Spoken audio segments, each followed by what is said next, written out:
नमस्कार, मी संजय आवटे. आवाज महाराष्ट्राचा या विशेष कार्यक्रमात तुमचं स्वागत. आज पुन्हा नवी गाज, नवा आवाज.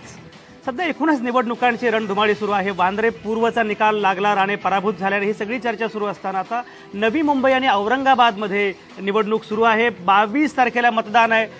अतिशय महत्त्वाची निवडणूक आहे नवी मुंबईची. नवी मुंबईच्या एकूण विकासाच्या अनुषंगाने आणि सगळ्या संदर्भात ही निवडणूक महत्त्वाची आहे. आणि आत्ता असं दिसतंय की ही निवडणूक वाजू लागली आहे, गाजू लागली आहे. सगळे पक्ष सक्रिय झालेले आहेत अतिशय. आणि हे सगळं सुरू असताना प्रत्येक पक्षाचा आपला आपला एक अजेंडा आहे. आता जाहीर सभांचं नियोजन झालेलं आहे. हे सगळं सुरू आहे. पण त्याच वेळी एक महत्त्वाची गोष्ट अशी दिसते की प्रत्येकच पक्षामध्ये अंतर्गत बंडखोरी मोठ्या प्रमाणामध्ये दिसते आहे. मध्यंतरी भारतीय जनता पक्षाच्या 2 नेत्यांमध्ये जी काही जुंपली, त्यानंतर तर माध्यमांनाही असं वाटलं की भाजप विरुद्ध भाजप असा संघर्ष सुरू आहे की काय. शिवसेनेच्या अनुषंगाने सुद्धा अशा प्रकारे काही गोष्टी सुरू आहेत. काँग्रेस आणि राष्ट्रवादी यांचे प्रयत्न सुरू आहेत, पण एकूण त्यांच्या समोर असणारी आव्हानं आणि अडथळे पुष्कळ आहेत असं दिसतंय. अँटी इन्कम्बन्सी हा सुद्धा एक मुद्दा आहे. अशा प्रकारची चर्चा सुरू आहे. शेतकरी कामगार पक्षाने अचानकपणे उडी मारली आहे. खरं म्हणजे आता ज्या रायगड जिल्ह्यामध्ये त्यांचा पाया मजबूत होता, तोच पाया आता खरं म्हणजे जरा विस्मित झालेला असताना नवी मुंबईत ते नक्की कशासाठी येत आहेत. रिपब्लिकन पक्ष या निवडणुकीमध्ये आहे, पण रिपब्लिकन पक्षाचं किती अस्तित्व आहे नवी मुंबईमध्ये, असे अनेक मुद्दे आहेत. आणि हाच आहे आजच्या चर्चेचा विषय. नवी मुंबई महानगरपालिकेची निवडणूक. कारण नवी मुंबई ही अतिशय महत्त्वाची महानगरपालिका आहे. जगामध्ये अशी फार कमी शहर आहेत की जी नियोजनबद्ध पद्धतीने खास वसवण्यात आली. त्यापैकी नवी मुंबई एक आहे. नवी मुंबई हे एक वेगळं मॉडेल आहे शहर म्हणून, महानगर म्हणून. आणि या नवी मुंबईला अनेक पैलू आहेत, अनेक संदर्भ आहेत. एकीकडे महानगरी सुद्धा संस्कृती आहे नवी मुंबईची, आणि त्याच वेळी अनेक गावं आहेत, अनेक ग्रामस्थ आहेत, त्यांचे वेगळे प्रश्न आहेत. नवी मुंबईच्या संदर्भामध्ये अनेक प्रकल्प आहेत, त्यामुळे प्रकल्पग्रस्तांचे आपले मुद्दे आहेत. सिडको आहे, अनेक गोष्टी आहेत. आणि अशा वेळी नवी मुंबई महानगरपालिकेची निवडणूक, जे 111 प्रभाग आहेत एकूण, प्रत्येक प्रभागामध्ये काही ना काहीतरी वेगळा मुद्दा येतो आहे पुढे. आणि लोकांना हे समजत नाही की समजा आत्ता ज्यांची सत्ता आहे त्यांनाच आम्ही समजा मत दिलं तर खरंच आमच्या पत्रात काय पडणार आहे, आणि त्यांच्याऐवजी समजा दुसऱ्यांना संधी दिली तरी खरंच काय होणार आहे. मतदार गोंधळलेला आहे आणि त्यांना कन्व्हिन्स करण्याचा, त्यांना आश्वस्त करण्याचा प्रयत्न सगळेच पक्ष करतायत. अशा वेळी खरंच पक्षांची भूमिका काय आहे. कारण प्रत्येक पक्षाचे प्रवक्ते एकटी भूमिका मांडतात, पण हा पहिला प्रयत्न आहे सामच्या निमित्तानं की सगळे नेते, सगळ्या पक्षांचे प्रवक्ते एकाच व्यासपीठावर आणि ते आपली भूमिका मांडतायत. त्यामुळे खरंच आमने सामने हे आल्यामुळे खऱ्या अर्थानं हे डिबेट अतिशय महत्त्वाचं असणार आहे. नवी मुंबईतल्या सगळ्या मतदारांना, सगळ्या नागरिकांना उत्सुकता आहे की प्रत्येकाचा अजेंडा काय आहे. कोणाचे विजन डॉक्युमेंट आहे, कोणाचा जाहीरनामा आहे, शिवसेनेचा वचननामा आहे. प्रत्येकाची आपापली काहीतरी म्हणणं आहे आपापलं, पण मुळामध्ये मतदार उत्सुक आहे या प्रत्येकाची भूमिका मांडायला. आणि म्हणून आता कल्पना अशी आहे या चर्चेची की हे सगळे जे नेते आता आलेले आहेत त्यांनी एकमेकांच्या संदर्भामध्ये आपली भूमिका मांडावी. बाकीचे जे काही आक्षेप आहेत त्या आक्षेपांना उत्तर द्यावं. आणि म्हणून ही चर्चा अतिशय महत्त्वाची आहे. कारण मतदार सजग झालाय. केवळ तुम्ही काहीतरी बोललात, आश्वासन दिलं म्हणून मतदारांनी ऐकलं असं आता घडत नाही. तो विचारतो, प्रश्न विचारतो. आपण बघितलं अलीकडच्या काळामध्ये ज्या निवडणुका झाल्या, दिल्लीपासून ते सगळ्याच निवडणुका आपण बघितल्या, मतदार सजग झालेला आहे. तो नक्की विचार करतो की माझ्या हिताचं काय आहे, या माझ्या मतदारसंघाच्या किंवा माझ्या शहराच्या हिताचं काय आहे. त्यामुळे हा खरं म्हणजे प्रयत्न आहे मतदारांना सजग करण्याचा, सगळ्या भूमिका आणि सगळ्या बाजू त्याच्यापर्यंत पोहोचवण्याचा. कारण शेवटी अंतिम सत्ता मतदाराची आहे. नवी मुंबईच्या अनुषंगानं ही चर्चा करत असताना माझ्यासोबत आहेत नेहमीप्रमाणे नामवंत पाहुणे स्टुडिओमध्ये. शेतकरी कामगार पक्षाचे माजी आमदार विवेक पाटील आत्ता आहेत माझ्यासोबत.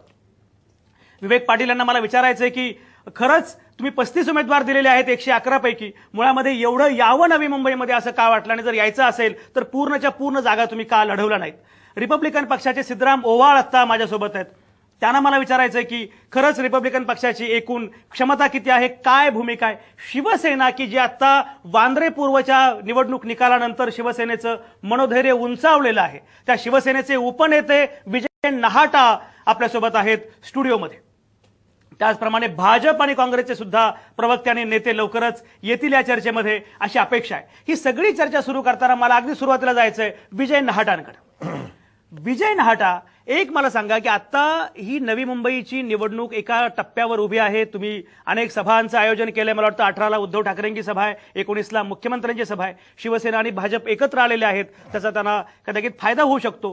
पण दोन्ही पक्षांमध्ये जी अंतर्गत बंडखोरी दिसते आहे, शिवसेनेमध्ये सुद्धा बंडखोरीच्या बातम्या येत आहेत, भाजपमध्ये तर मधल्या काळामध्ये मंदा म्हात्रे आणि वर्षा भोसले यांची जी काही तुंबळ खडाजंगी झाली त्यामुळे महिला नेते सुद्धा या सगळ्या गोष्टीमध्ये मागं नाहीत असं कदाचित त्यांनी दाखवून दिलं असेल.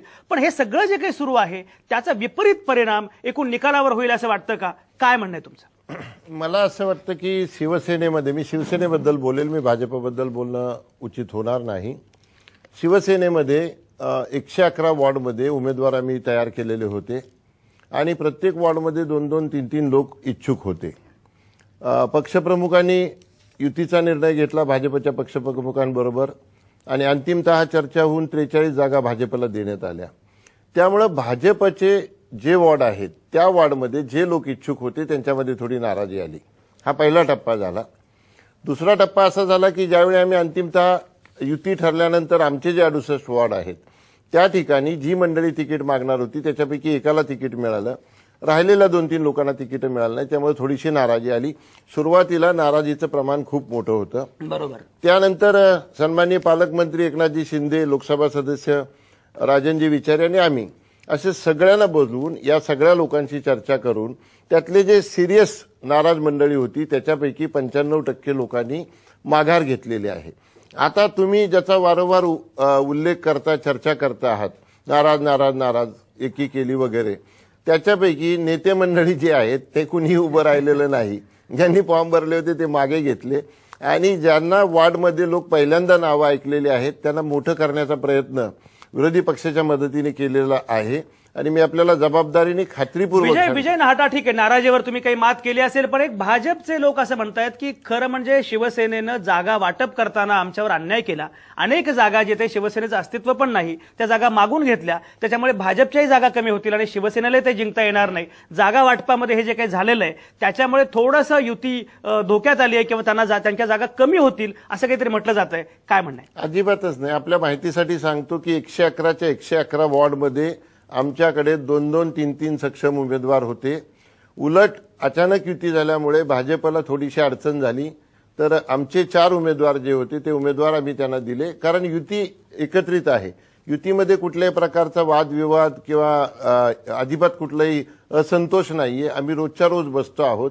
आज देखील आम्ही एकत्रितपणे पत्रकार परिषद बोलवलेली आहे. आमचा वचननामा एकत्रित आहे आणि कुठेही युतीला तडा गेलेला नाही. कुरबुरी प्रत्येक पक्षामध्ये चालतात, तसं त्यांच्या आमच्या पक्षामध्ये थोड्या बहुत कुरबुरी आहेत. परंतु लोकसभेमध्ये आणि विधानसभेमध्ये आपण पाहिलं असेल की जे असे बंडखोर किंवा नाराज मंडळी असतात त्याला मतदार आता थारा देत नाहीत. ज्याच्याकडे चिन्ह आहे, पक्ष आहे, त्यांनाच मतदार मतदान करतो. त्याच्यामुळे याचा जो परिणाम आहे, अपवादात्मक 1-2 वॉर्ड सोडले तर कुठेही होणार नाही. हे मी अत्यंत जबाबदारीने आपल्याला सांगतो. आमदार विवेक पाटील, शिवसेना, भाजप, काँग्रेस, राष्ट्रवादी हे सगळे रिंगणात आहेत आणि आता एकूण राष्ट्रवादी काँग्रेस विरुद्ध भाजप शिवसेना असा सगळा जो काही संघर्ष आहे त्याचं काय व्हायचं ते होईल. पण मला एक सांगा, शेतकरी कामगार पक्षाला, मुळात तुमच्या नावात शेतकरी आहे, कामगार आहे, ग्रामीण भागाशी एक तुमची घट्ट नाळ आहे आणि असं असताना नवी मुंबईवर स्वारी करावी, गंभीरपणे ही निवडणूक लढवावी, असं का वाटलं की ही निवडणूक मुळात तुम्ही गंभीरपणे लढवत नाहीच आहात, ही फक्त प्रतिकात्मक पद्धतीने लढवत आहात, असं काही आहे का? पहिल्यांदा तर तुम्ही उल्लेख केलात रायगड जिल्ह्यामध्ये डळमळीत झालेला आहे. तशी परिस्थिती नाही. आपण जर बघितलं तर सर्वाधिक मतं हे शेतकरी कामगार पक्षालाच रायगड जिल्ह्यामध्ये आहे. काही ठिकाणी थोड्याफार मताने आमच्या सीट गेल्या असतील, पण तशी परिस्थिती तिथे नाही. आणि नवी मुंबईमध्ये सुद्धा आपल्या माहितीसाठी सांगतो का जेव्हा सिडकोनं आणि राज्य सरकारने ज्या जमिनी अक्वायर केल्या त्यावेळेस लढा हा शेतकरी कामगार पक्षानं दिला आणि त्याचा फायदा इकडच्या नवी मुंबईमधल्या सर्व शेतकऱ्यांना देखील झालेला होता. तेव्हापासून शेतकरी कामगार पक्ष इथं आहेच. 2000 साली आम्ही निवडणूक लढवली होती. आता 2015 मध्ये या विभागातले जे काही समाजसेवेचं काम करणारे लोक आहेत ते स्वतःहून येऊन आम्हाला भेटले की आम्ही समाजसेवा चांगल्या पद्धतीने करतो, लोकांशी संबंध आहेत, अनेक योजना आम्ही राबवत असतो आणि ह्या परिस्थितीमध्ये आम्हाला प्रस्थापित पक्ष कुठलाही तिकीट देणार नाहीत.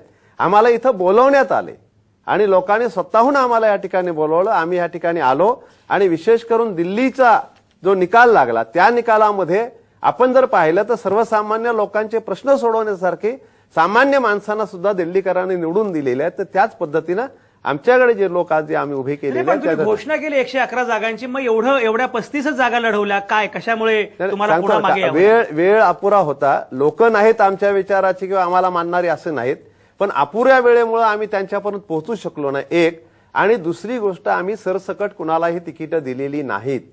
आम्ही त्याच्या वार्डात जाऊन त्याचं वार्डातलं काम पाहून, वार्डातलं त्याच्याबद्दलचं लोकमत पाहून, भ्रष्टाचाराचा कुठलाही संबंध नाही हे पाहून आम्ही तिकीटं देण्यात, सरसकट द्यायचे तर 111 देता आली असती. पण आम्ही ज्या विचाराने ही निवडणूक लढवायला मागतोय त्या विचाराशी सहमत असणाऱ्या का त्या विचारानं वागणाऱ्या जेवढे लोक आम्हाला भेटले त्यांना आम्ही तिकीटं दिली आणि आम्ही हे उभे केलेले आहेत. सिद्धराम ओव्हाळ, तुमचाही मुद्दा असाच आहे की खरं म्हणजे एकूण नवी मुंबईमध्ये तुमच्या पक्षाची ताकद किती आहे तुम्हाला माहिती आहे. अशा वेळी एवढी स्वतंत्रपणे भूमिका घेऊन निवडणूक लढवावी असं का वाटलं? त्याचा फायदा होईल का? काय म्हणणं आहे तुमचं? नाही, प्रश्न असा आहे, याच्यामध्ये लोकसभेला आणि विधानसभेला शिवसेना आणि भाजपवर आमची युती होती, महायुती होती. आणि शिवसेना आणि भाजपला मी म्हणजे केंद्रात सत्तेमध्ये पोहोचण्यासाठी आमचा खरीचा वाटा आहे. राज्यामध्ये देखील सत्तेवर पोहोचण्याचं आम्ही महत्त्वपूर्ण काम केलं आहे. आणि तेव्हा आम्ही अतिशय जबरदस्तपणे त्यांचं काम केलं. आम्हाला एक आशा होती, स्थानिक स्वराज्य संस्थेमध्ये जी महापालिका आहेत, नवी मुंबई महापालिकेत निश्चितपणे ते आमच्यावर युती करतील, तसं त्यांनी वचनही दिलं होतं. आणि त्यामुळे या निवडणुकीमध्ये युतीच्या माध्यमातून आपल्याला समोर जायचं आहे. त्यामुळे आम्ही तयारी देखील जवळ 35 ठिकाणची केलेली होती. परंतु ज्या बैठका झाल्या, ज्या चर्चा झाल्या, त्या चर्चेच्या अनुषंगाने युती होईल असं वाटलं होतं. दोन्ही पक्षांनी सकारात्मक आमच्यावर चर्चा केली होती. आमच्या पक्षाचे जे निवडणूक प्रमुख आहेत, सुमंतराव गायकवाड माजी आमदार आणि अविनाश महातेकर राष्ट्रीय सरचिटणीस, यांची देखील प्रत्यक्ष बीजेपीच्या प्रमुख नेत्यांच्यावर, मंदा म्हात्रे आणि इतर त्यांचे जे ऑब्झर्वर आहेत, समन्वयक आहेत, त्यांच्यावर बैठका झाल्या होत्या. आणि त्यांनी देखील आम्हाला सांगितलं की आम्ही तुमच्यावर युती करायला उत्सुक आहोत. तुमचे काही उमेदवार आहेत आणि जे वार्ड आहेत ते आम्हाला कळवा, त्याचा आम्ही अगदी निश्चितपणे विचार करू.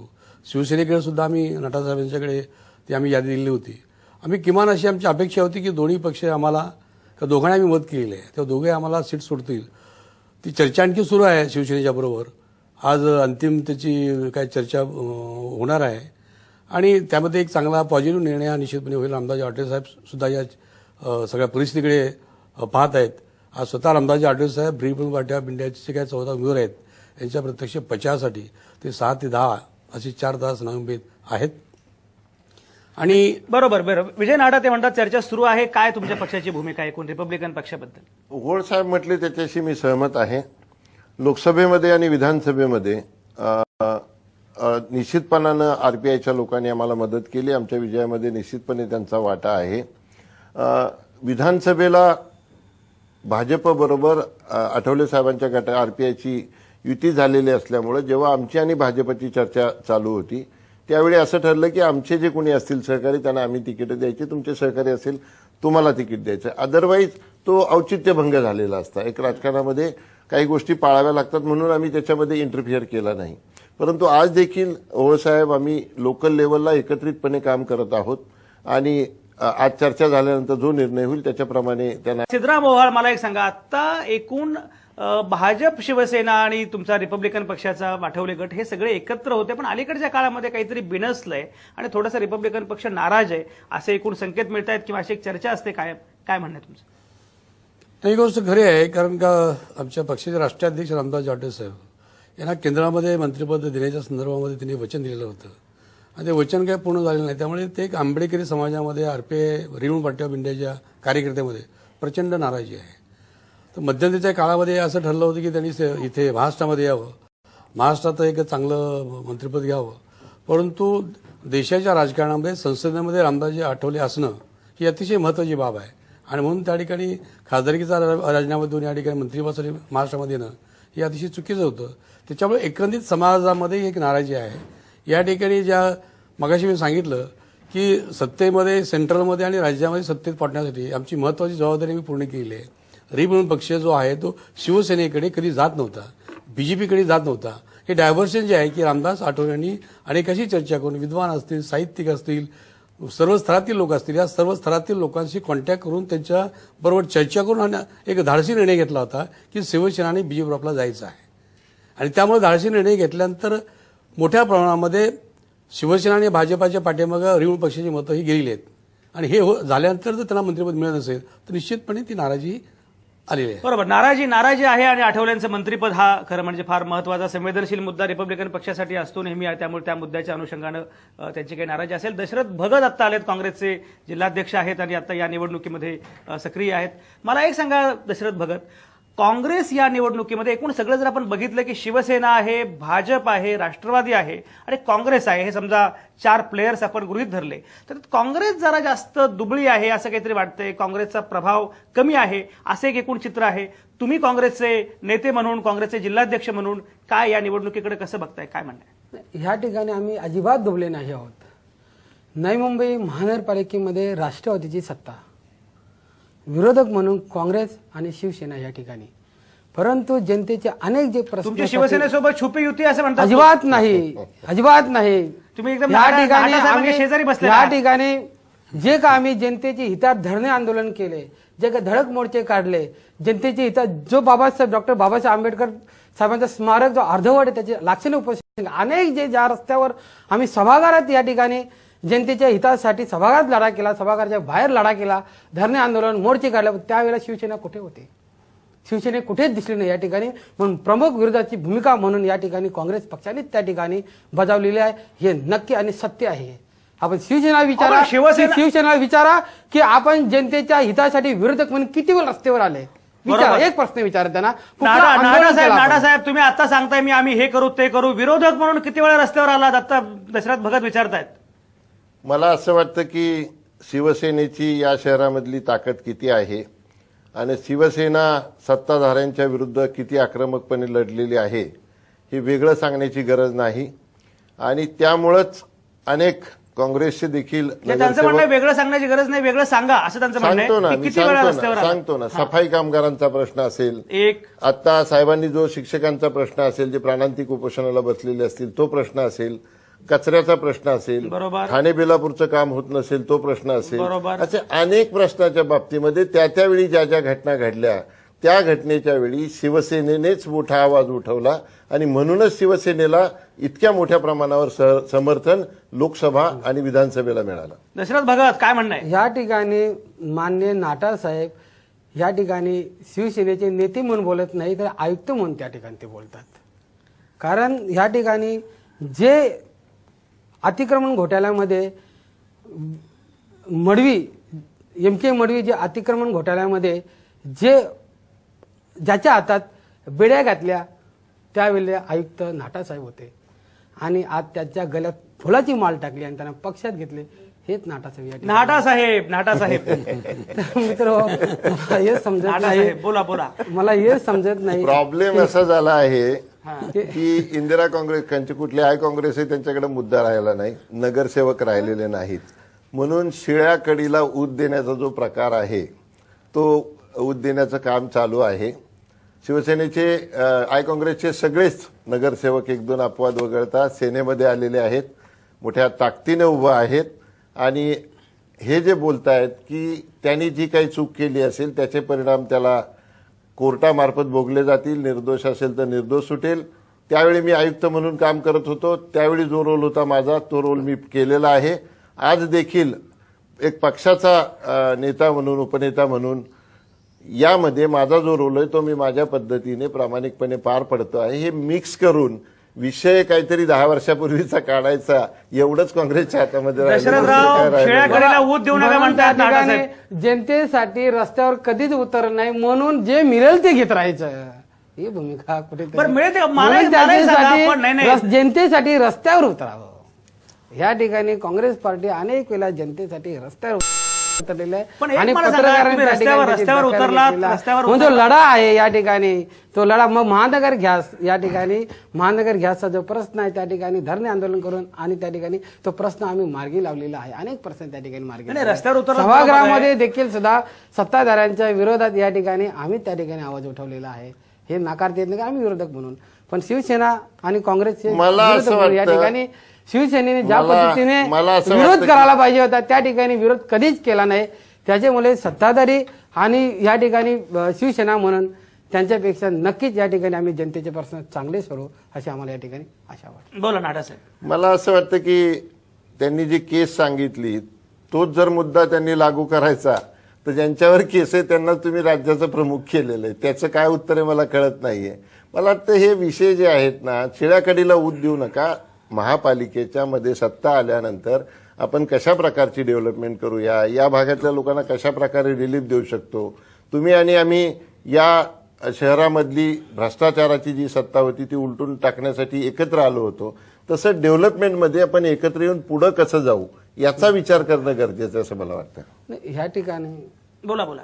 ह्या ठिकाणी नाटाय साहेबांनी ज्या ठिकाणी बोलतो, आम्ही ह्या ठिकाणी फक्त आम्ही काँग्रेस पक्षाच्या वतीने जनतेसाठी, मग त्या ठिकाणी जनतेचे जे काही कामगारांचे प्रश्न असतील, मग त्या ठिकाणी प्रकल्पग्रस्तांचे प्रश्न असतील, अनेक प्रश्नासाठी या ठिकाणी आम्ही कोणाची सत्ता जावी ह्याच्यासाठी न जाता आम्ही आमचं काम काय आहे, आमच्या जनतेचे हितार्थ काम तेवढं आम्ही या ठिकाणी करण्याचं. विजय नाडा, मला सांगा, वांद्रेचा निकाल लागला आणि शिवसेनेचं मनोधैर्य उंचावलं, त्या निकालाचा काही परिणाम नवी मुंबई महानगरपालिकेच्या निकालावर किंवा निवडणुकीवर होईल का, काय वाटतं? फार मोठा परिणाम होईल. मी तुम्हाला सांगतो, फार मोठा परिणाम होईल. म्हणजे 1000% ज्याला आपण म्हणतो अशा प्रकारचा परिणाम होईल. आणि वेड्यावाकड्या माध्यमातून शिवसेनेला पराजित करण्याचा जो प्रयत्न झाला त्याला अतिशय सडेतोड अशा प्रकारचं उत्तर भाजप आणि सेनेने दिलेलं आहे. आणि याच्यातून एक चांगला धडा असा मिळालेला आहे की भाजप आणि सेना जर एकत्र आली तर त्यांचा कुठलाही उमेदवार पराभूत करण्याची ताकद कुणामध्ये राहिलेली नाही, हे आपल्या लक्षामध्ये येतं.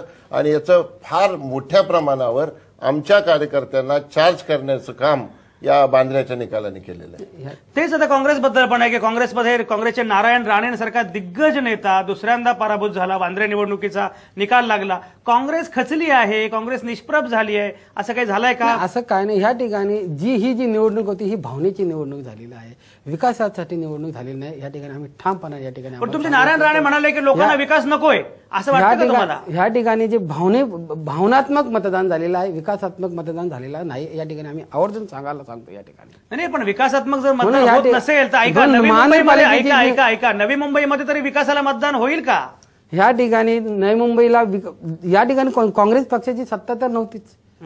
जी सत्ता 95 पासून ते 2000 पर्यंत सत्ता ही ते म्हणतात की भाजप शिवसेना, ऐका दशरथ भगत, ते म्हणतात भाजप शिवसेना एकत्र आले तर जग जिंकतील, सगळं छान होईल. पण तुम्हाला काँग्रेस राष्ट्रवादीने एकत्र आलं पाहिजे, या असं का वाटत ठिकाणी नाही? आज अच्छे दिन आने वाले है, 15 लाख रुपये आम्ही खात्यावर टाकणार आहोत. संपलं ना आता. लोकांनी जी काय विधानसभा आणि लोकसभेमध्ये जी काय चूक केलेली आहे, ही चूक सुधारण्याची आज त्यांना संधी आलेली आहे आणि नागरिक ती चूक नक्की सुधारतील आणि काँग्रेस पक्षाला भरघोस मताने. विवेक पाटील, मलाही सांगा, आता या निवडणुकीचा काय निकाल लागायचा तो लागेल. एक असं मानलं जातंय की शेतकरी कामगार पक्षाने 35च जागा फक्त लढवायचं कारण असं आहे की उद्या समजा काही जागा कमी पडल्या तर काहीतरी किंग मेकरचा रोल आपल्याला हे करता येईल, म्हणून शेकाप उतरलेला आहे, असं काहीतरी म्हटलं जातंय. काय म्हणणं आहे? नाही, असं बिलकुल नाही. मी मगाशी त्याचा खुलासा केला की आम्हाला 111 जागा लढवायच्या होत्या, पण ज्या विचाराची, ज्या पद्धतीचं काम करणाऱ्या माणसांपर्यंत आम्ही पोहोचू शकलो नाही वेळेअभावी, म्हणून आम्ही 35 जागा उभ्या केल्या. सरसकट पुन्हा एकदा सांगतो, सरसकट सगळ्यांना द्यायचे असते आम्हाला उमेदवार भेटले असते. आणि पुन्हा एकदा स्पष्ट सांगतो, आम्ही ह्या ठिकाणी कुणाला पाडायला आणि कुणाला जिंकवण्यासाठी आलेले नाही आहोत. तर नव्या मुंबईच्या महानगरपालिकेच्या कारभाराला एक सर्वसामान्य डाव्या पक्षाचा, एक विचाराचा पक्ष म्हणून सर्वसामान्य कॉमन मॅनचे प्रश्न आहेत ज्याच्याकडे आता पण लक्ष दिलेलं नाही, त्याच्यावर अंकुश ठेवण्याचं काम आम्ही निश्चितपणे करणार आहोत. आणि आम्ही जरी 35 जागा लढवत असलो तरी अनेक दाखले शेतकरी कामगार पक्षाने आतापर्यंत दिलेले आहेत. ह्याच नव्या मुंबईमध्ये डान्स बारचा जेव्हा हैदोस चालू होता, कुठल्याही पक्षाने त्याच्या विरुद्ध आवाज उठवला नाही. शेतकरी कामगार पक्षाचा आमदार म्हणून विधानसभेत मी लक्षवेधीच्या माध्यमातून आवाज उठवला आणि त्या ठिकाणी डान्स बार बंदीचा कायदा सरकारला करणं भाग पाडला. आम्ही असं काही नाही, आम्ही कमी जरी असलो उद्या तरी महानगरपालिकेच्या कारभारावर चांगल्या प्रकारचा अंकुश ठेवून जे आम्हाला अपेक्षित आहे, की जे आम्ही आज लोकांना आश्वासन देतोय, आमच्या जाहीरनाम्यातनं जे आम्ही काही गोष्टी लोकांपर्यंत कबूल करतोय, प्रत्यक्ष जाऊन जे आम्ही भाजप सेना शेकाप अशी आघाडी होऊ शकते का, जशी तुम्ही शिवसेनेसोबत जिल्हा परिषदेमध्ये केली रायगडात, तशी इथे असं काही घडू शकतं? आता तरी तसं नाही. मी तुम्हाला या ठिकाणी सांगतो, उद्या जर अशी काय परिस्थिती निर्माण झाली आणि आमच्या मदतीची गरज जर असेल तर जो कोणी आमचा किमान समान कार्यक्रम मान्य करेल आणि आम्ही सांगतोय त्या पद्धतीने काम करा, त्यालाच आम्ही पाठिंबा देऊ. नाहीतर तसा बाकीचं कुठल्याही राजकीय पक्षाच्या सोबत आम्ही जाणार नाही. मला एक सांगा विजय नाहटा, आता खरंच नवी मुंबईमध्ये नवा श्री गणेशा होईल असं वाटतं का, की जे एकूण आता सगळं काही चाललेलं आहे आणि मुळामध्ये असा श्री गणेशा व्हावा अशा पद्धतीचं एकूण वातावरण आहे का? तुम्हाला कुठल्या बळावर वाटतं की तुम्ही खरंच जिंकू शकाल ही महापालिका? कुठले आधार आहेत? मला असं वाटतं, कुठलंही मोघम बोलण्यापेक्षा मी आपल्याला सांगतो की लोकसभेमध्ये महापालिका हद्दीमध्ये सेनेला 45,000चं लीड होतं. हे पण ती लाट होती नाटा साहेब, आता ती लाट राहिली आहे का? ऐका ना. त्यानंतर विधानसभा आल्या, सेनेने आणि भाजपने वेगळे लढवलं. सेना भाजपच्या मताची तुम्ही जर एकत्रीकरण केलं 90,000चं लीड मिळालं. विधानसभेनंतर काँग्रेसचे आणि एनसीपीचे 12-13 नगरसेवक आमच्याकडे आले, शेकडो कार्यकर्ते आमच्याकडे आले. म्हणजे त्या 90,000च्या लीड शिवाय हे झालं. त्याच्या अगेन्स्ट एनसीपीने काय केलं तर स्वतःचा जो पक्ष आहे, शरद पवार साहेब आहेत, त्यांचं जे चिन्ह आहे त्याला शिव्या द्यायला सुरुवात केली. घड्याळाचे काटे तुटले आहेत, घड्याळ बंद पडलेलं आहे, शरद पवारांवर नाराजी दाखवली. मग आम्ही भाजपत चाललो, मोदी साहेबांना भेटलो, अडवाणींना भेटलो, आम्हाला मंत्री करणार आहेत, सिडकोचं चेअरमन करणार आहेत, MLC करणार आहेत, अशा बातम्या पेरल्या. त्यांच्याशी चुंबाचुंबी करण्याचा प्रयत्न केला. भाजपला असं वाटलं की यांना घेतलं तर पक्षाची इमेज खराब होईल, काळीमा लागेल, त्यांनी घेतलं नाही. मग शिवसेनेमध्ये येण्याचा प्रयत्न केला. शिवसेनेमध्ये याव करतो त्याव करतो, आम्ही तुमचे जुने सहकारी वगैरे, आम्ही घेतलं नाही. माझं 1 मिनिटात संपू द्या. त्यानंतर नाईलाज झाला, हवेत तरंगायला लागले, कुठलाच पक्ष नाही, एनसीपी सोडलेली होती आणि परत आले, शरद पवार साहेबांच्या पाया पडले, आम्हाला घ्या. हा ज्या कोलांट्या उड्या ह्या नेत्यांनी मारल्या, याच्यामुळं त्यांची जी काही थोडी बहुत क्रेडिबिलिटी होती ती क्रेडिबिलिटी शून्यावर आलेली आहे. त्याच्या बघा आपला वेळ संपत आला. आगे थोडक्यात तुम्हाला काय म्हणायचं? या ठिकाणी शिवसेनेच्या संदर्भामध्ये पाहायला गेलं, राष्ट्रवादीचे विषय या ठिकाणी आता संपलेला आहे. मला असं वाटतं या ठिकाणी शिवसेनेच्या संदर्भामध्ये आज निष्ठावंत शिवसैनिक 41 निष्ठावंत सैनिक आज अपक्ष म्हणून या ठिकाणी उभे आहेत आणि त्यामुळे या ठिकाणी त्यांचा तिकीट वाटप करत असताना त्यांचा सभागृह तुटला, मुख्यालयामध्ये खुर्च्या आपटल्या गेल्या. विशेषतः आपल्याला त्या ठिकाणी जे म्हणून या ठिकाणी शिवसेनेची या ठिकाणी एवढी वाताच झालेली आहे, यांच्यावर आता विश्वास राहिलेला नाही. बीजेपी शिवसेनेला ऐकत नाही, शिवसेना बीजेपीला ऐकत नाही. या ठिकाणी त्याच्यावर यांच्यामध्ये एवढा घोल झालेला आहे आणि जनतेमध्ये संभ्रम निर्माण झालेला आहे की जर आताच ही जर वेळ असेल तर भविष्यामध्ये यांना सत्ता दिली तर हे काय चालतील, काय करतील, किती झगडे करतील. त्याच्यामुळे आम्ही शांततेने आहोत, व्यवस्थित आम्ही सुनियोजित प्रचाराला गेला असता तर फार चांगलं चित्र झालं असतं काँग्रेसच्या बाजूने. तुम्ही वांद्र्यामध्ये जायला पाहिजे होतं प्रचाराला. म्हणून त्या शिवसेनेच्या बाबतीत या ठिकाणी एवढी बीजेपी आणि शिवसेना एकमेकाला खरं सांगतो या अशी परिस्थिती कधीच उद्भवली नाही आणि म्हणून या ठिकाणी हे आलबेल यांचं नाही. त्याचा फायदा काँग्रेसला भेटेल.